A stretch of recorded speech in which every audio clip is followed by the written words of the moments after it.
There we go. Okay, next week's presentation. This is a presentation by Anthony Bogart, Yoga for Stress Relief. Anthony will speak about applying the techniques of traditional spiritual discipline in a manner to deal with the negative effects of stress in the modern context. He will offer simple ideas you can start to use immediately. Anthony began practicing Hatha Yoga in 1972 after fracturing a cervical vertebrae in a surfing accident. Yoga seemed to give some relief from the pain and rebuild strength, and surprisingly provided some peace of mind. So he practiced for 17 years before teaching his first class. Within 3 years, he had become a full-time professional teacher in 1991, and during the next 30 years, Anthony opened 3 yoga centers in Colorado and became a teacher trainer. To teach, he's traveled to teach in 7 countries, including giving workshops coast to coast in the United States. He is the author of Moving Toward Health and Freedom, a guide to the practice of Hatha Yoga, and a new book, Shiva Dance, will complete this fall. So don't miss next week's Yoga for Stress Relief by Anthony Bogart. Now, this week's presentation. We're going on a journey.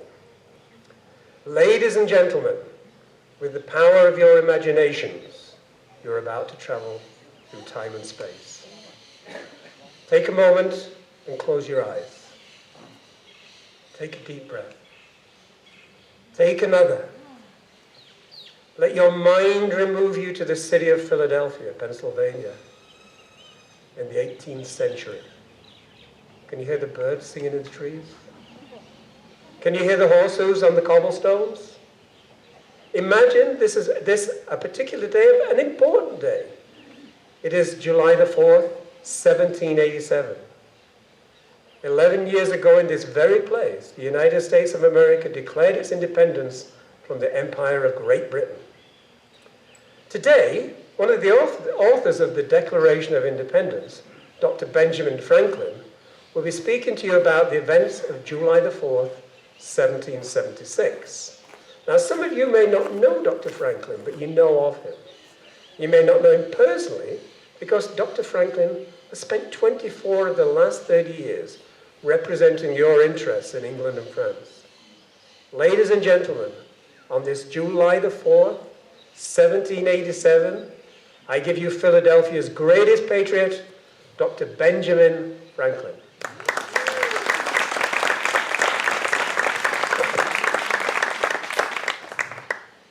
Good morning, friends and neighbors. It's good to see you this morning.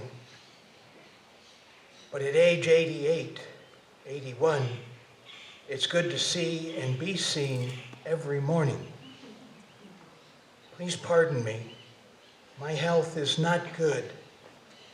I'm suffering from gout, kidney stones, and shortness of breath. You may have witnessed how weak I have become during the spectacle. You may have witnessed 6 weeks ago when 4 prisoners from the Walnut Street Jail carried me from my home to the State House in a sedan chair, just so I could attend the opening of the new Congress, whose sole purpose is to revise our Articles of Confederation. I have not had the strength to attend all the sessions of Congress, but I am told the delegates are making progress. Excuse me. I am reminded that the proceedings are being conducted in absolute secrecy. I have never been a great believer in keeping secrets. As I wrote in Poor Richard's Almanac, 3 can keep a secret if 2 of them are dead. Before going further, my longtime friends will tell you that because I am subject to much hesitation in the choice of my words, I am a poor public speaker. For that reason, I have written a speech, a brief speech, in order to keep me focused. I look forward to engaging you in dialogue at the conclusion of my prepared remarks. Happy Independence Day. Are you ready to celebrate? Good. 11 years ago on this date, the 13 United States of America declared our independence from the British Empire. I was here for that celebration. It was the last time I would celebrate the 4th in Philadelphia for 9 years. Most of you know that in the fall of '76, I was sent to England to represent you.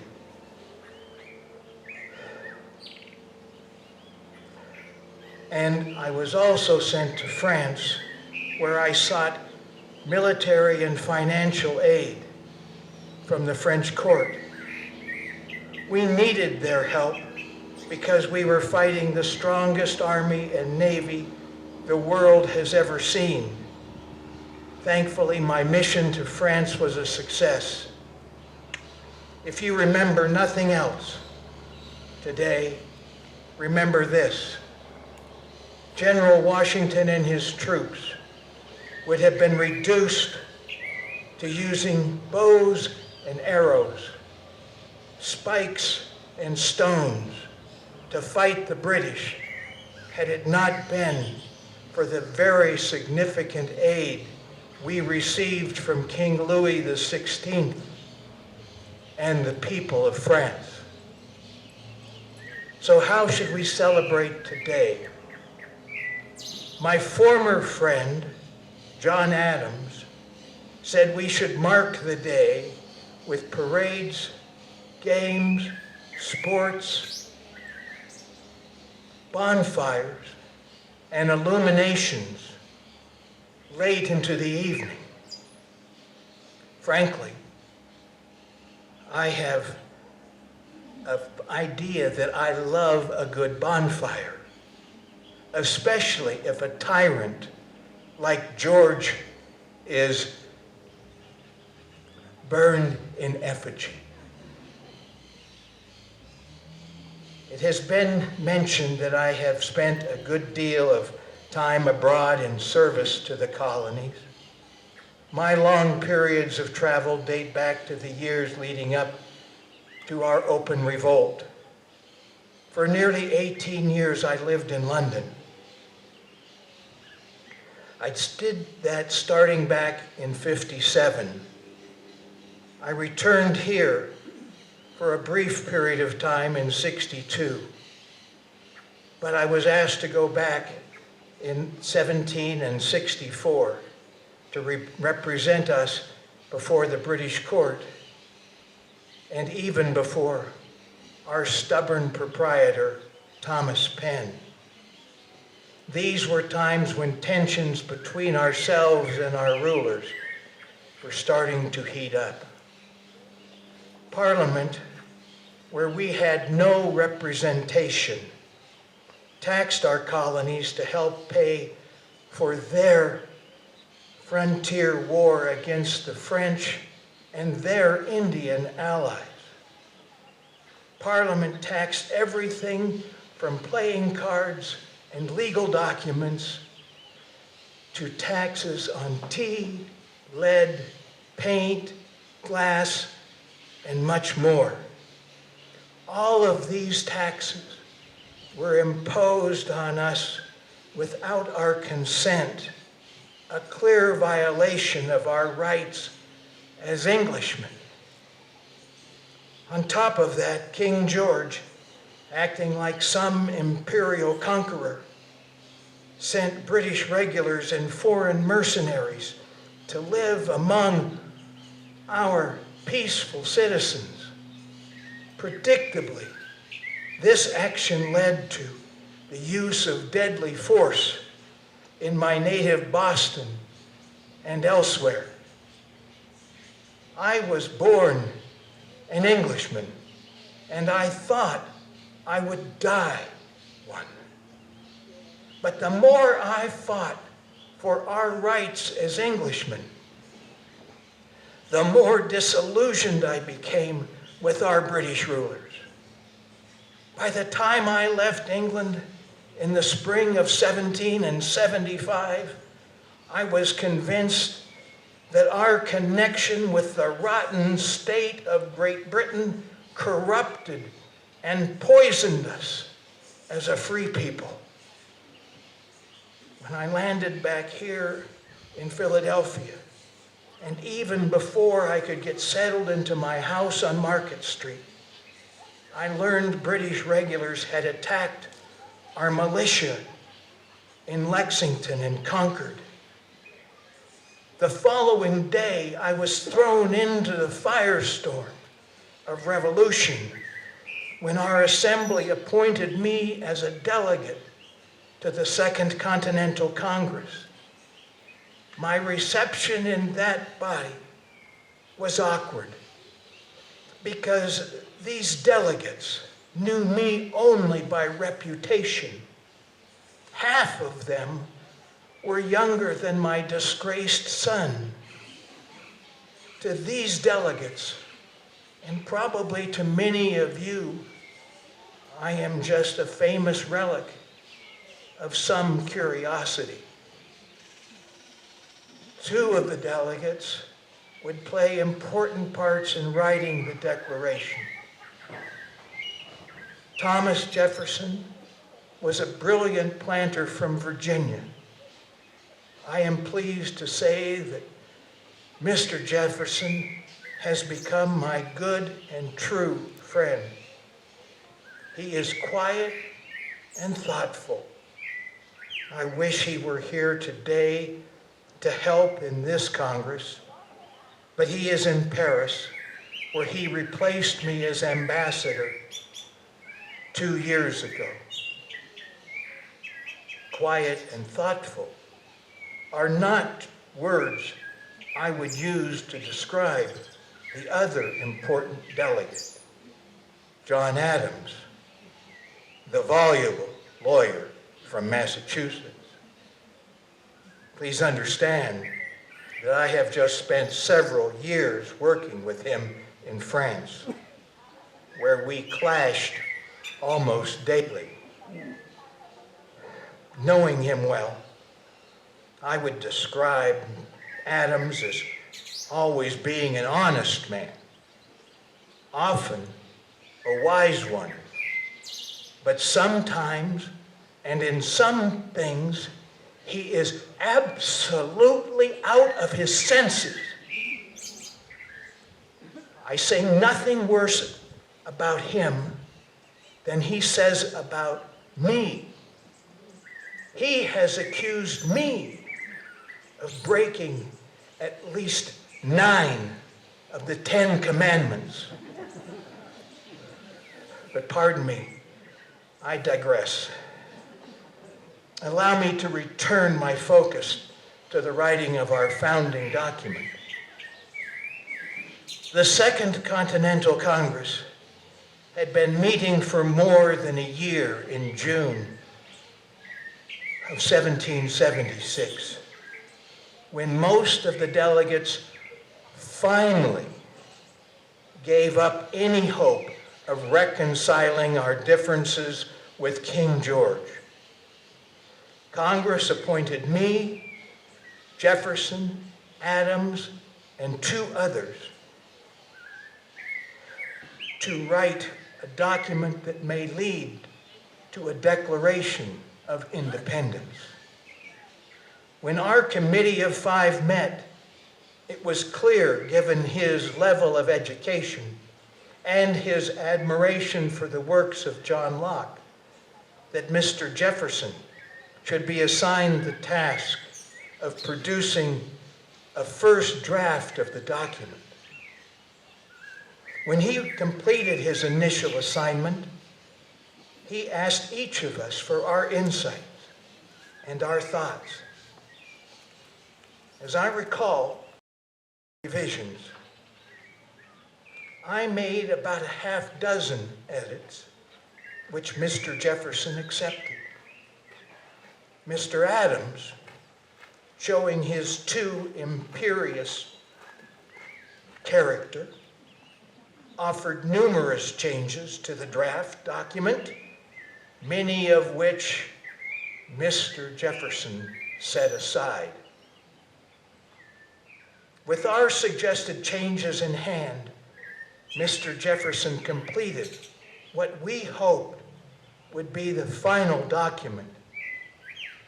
Our committee of 5 presented it to Congress.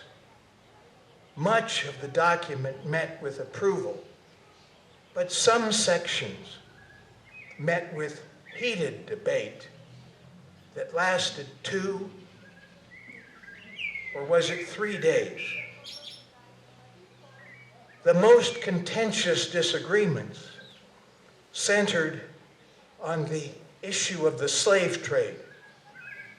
Our committee thought our strong language condemning the king's support for the practice of selling human beings should remain in the document.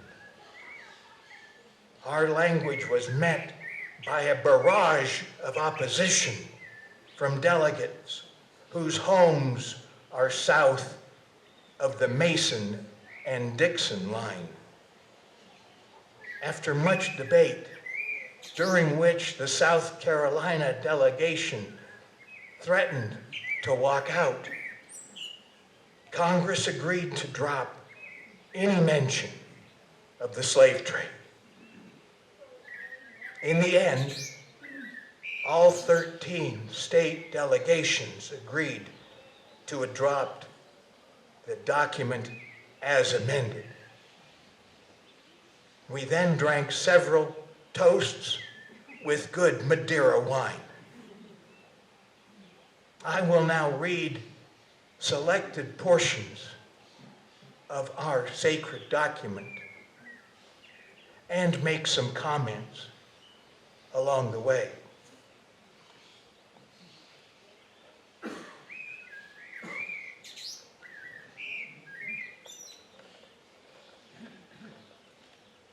This broadside represents our completed work.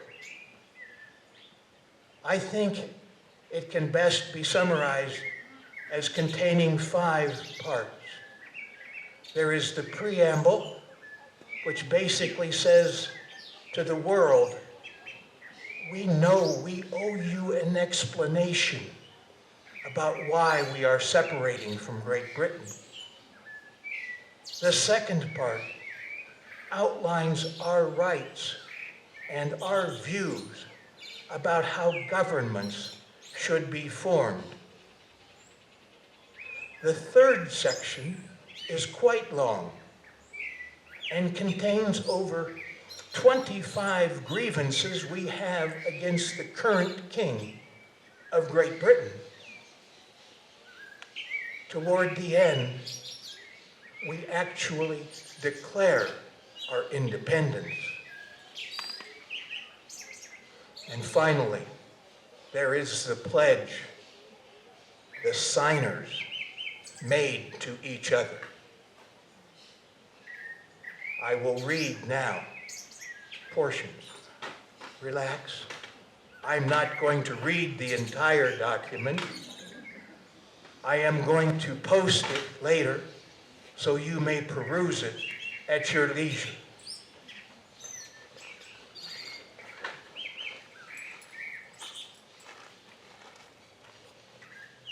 In Congress, July 4, 1776, the unanimous declaration of the 13 United States of America. When, in the course of human events, it becomes necessary for one people to dissolve the political bands which have connected them with another, and to assume among the powers of the earth the separate and equal station to which the laws of nature and of nature's God entitle them. A decent respect to the opinions of mankind requires that they should declare the causes which impel them to the separation. Our preamble. Now our rights and what we think a government should look like and how it should be formed.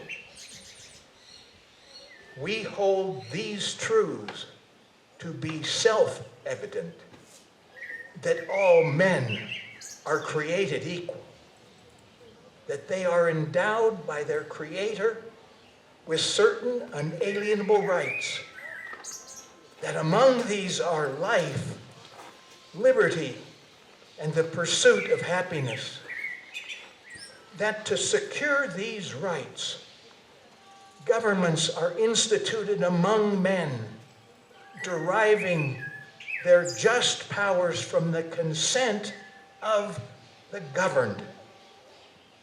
That whenever any form of government becomes destructive to these ends, it is the right of the people to alter or to abolish it, and to institute new government, laying its foundation on such principles and organizing its powers in such form as to them shall seem most likely to affect their safety and happiness.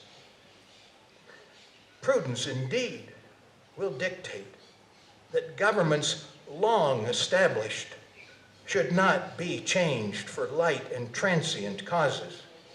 And accordingly, all experience hath shown that mankind are more disposed to suffer while evils are sufferable than to right themselves by abolishing the forms they have become accustomed. But when a long train of abuses and usurpations pursuing invariably the same object evinces a design to reduce them under absolute despotism, it is their right, it is their duty to throw off such government and to provide new guards for their future security. Such has been the patient sufferance of these colonies, and such is now the necessity which constrains them to alter their former systems of government.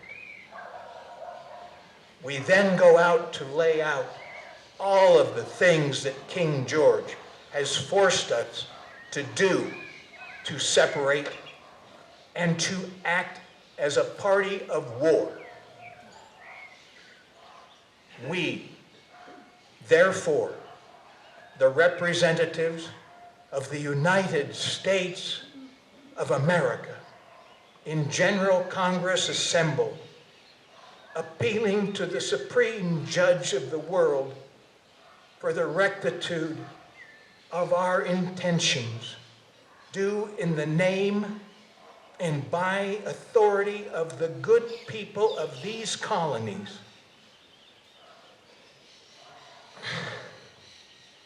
These double spectacles of mine are good for reading sometimes. Let me see if I can find my place again.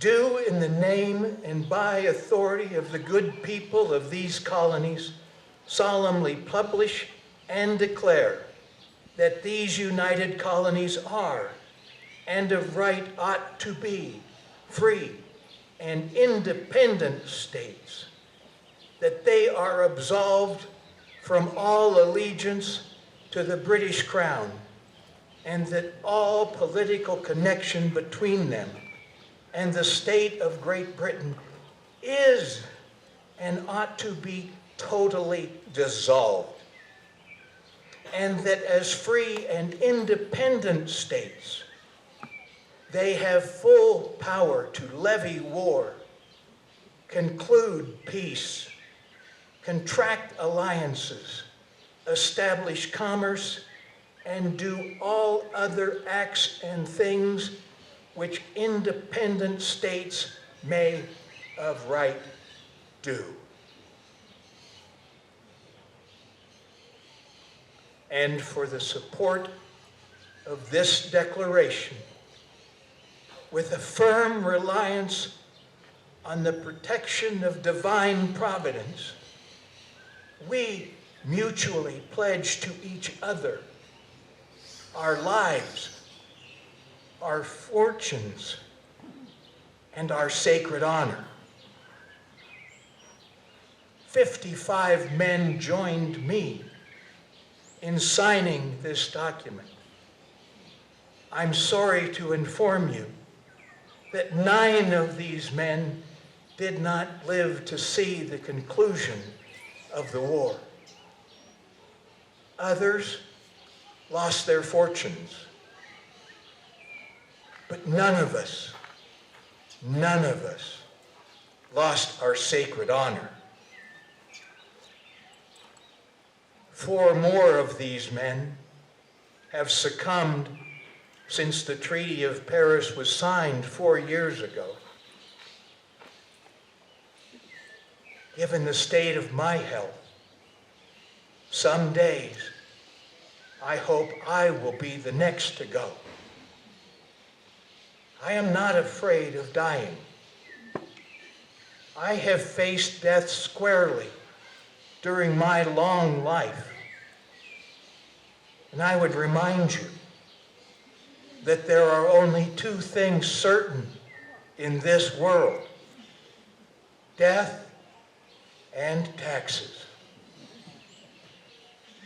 Thank you for your attention, ladies and gentlemen. I would now welcome a dialogue with you if you have any questions of me. The way this is going to work is that I will come in the audience. You turn a question to me. We can't hand microphones out. So keep your questions short, about 10 words, because that's my memory span. And then you'll be asking a question of Dr. Franklin. And please have a mask on for both us if you want to ask a question. I see the gentleman putting his mask on here, so.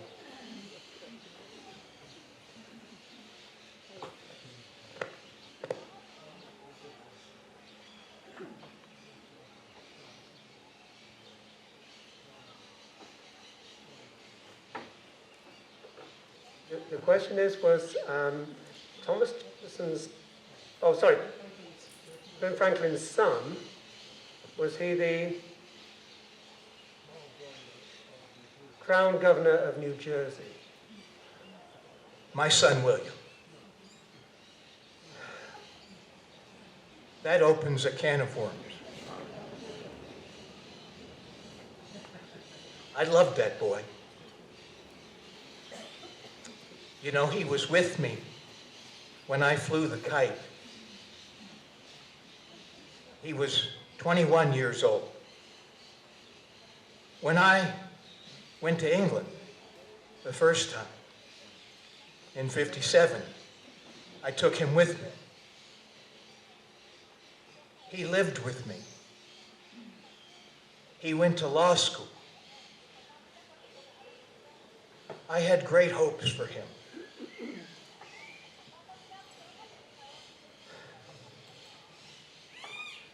But he got caught up into a fast crowd of greedy people who were Englishmen. He married well, and he did get himself appointed as the royal governor of New Jersey. When I first went back to Philadelphia in '75, I held my tongue in Congress because I knew from his correspondence that he was a person who had loyalty still to the crown. And I did not want to say anything in Congress until I had a chance to talk with him directly. And so I went to him and I begged him to join our cause in fighting the king. He refused. I had no son after that. When he was taken prisoner and imprisoned in Connecticut and kept there in his own filth for a year, I did nothing to help him. He was finally exiled to London, where he died. Now, is there another question?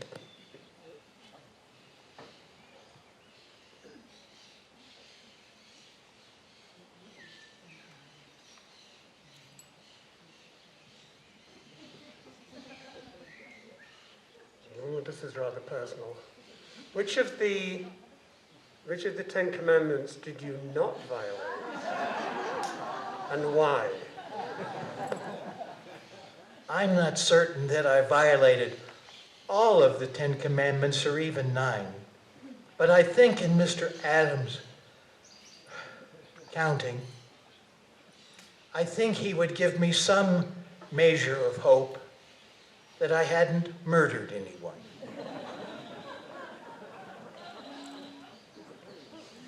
Ladies and gentlemen, I live just up the street at number 19 Marcus Castellanos. And my name is Stephen Nousen, and I have been doing this for about 20 years. And I find, thank you. And I find that the interaction with the audience is very good. What I find also is that now I can open it up to questions that Ben Franklin couldn't or wouldn't answer in his day. So if we can do that, I'll answer anything you have. What kind of witchery is this? Yes. In today's days when we're so threatened the basic principles of democracy, what advice would Benjamin Franklin have for us? Question. In these modern days where democracy is under threat, what advice would Ben Franklin give to our current leaders or current politicians or the nation? I would say to do three things. Read the Declaration of Independence completely and thoroughly, especially those parts about how governments are formed and why governments are formed. And I think that the nation is in such a precarious state right now that he would have great concern.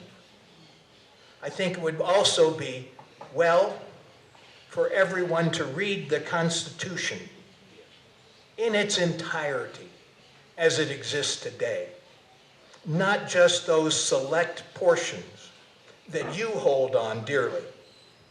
We must understand where our differences in this democracy are and go from there.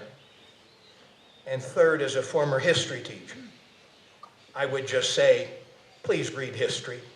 Everyone read history as widely as you can.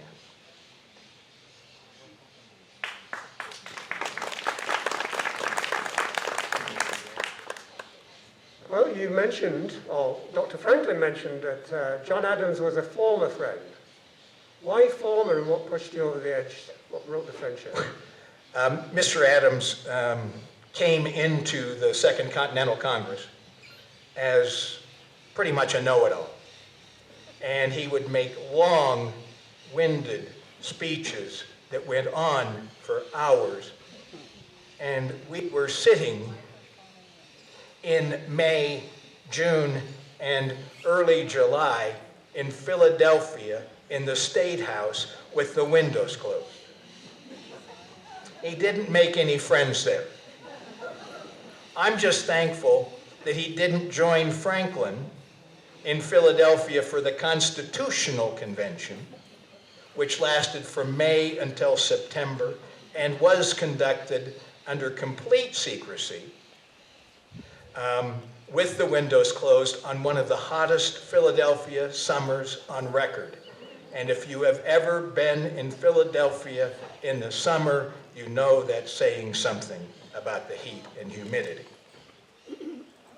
Yes? A question here about your contributions to science. Could you tell us more about your contributions to science, and not only science, but also institutions like the post office, libraries, etc.? Franklin has done so much on so many things, it's really hard to know where to start. In terms of, I mean, his first invention was swim fins when he was a boy in Boston. And he went on to discover the nature of electricity and to write about those kinds of things. He gave us the words negative and positive electrical charges. He was sure that we would change them as we learned more about electricity. But we have held on to all of those things. He founded the first not the first post office. He founded the first library. It was a subscription library. He was the father of matching grants when they decided to go forward and petition the Assembly to build a new hospital. The Assembly said no. He went out and said, okay, what if we could raise enough money as a community to meet part of the cost? Would you meet the other half of the cost? The Assembly, thinking there's no way they're going to raise money, said, okay, we'll do that. He went out into the community. It became known that Dr. Franklin was behind this effort, and the money came pouring in. They met that, and they opened a hospital that was open to all at no charge, whether they be residents or strangers. That's the kind of thing that he did. He organized cleaning the streets, lighting the streets, the first security force at night he did, the fire companies, insurance company, all of those things.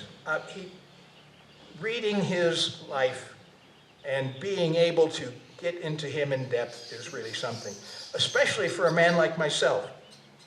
I resemble Adams much more than I resemble Franklin in my daily life. So that's the long-winded nature of that.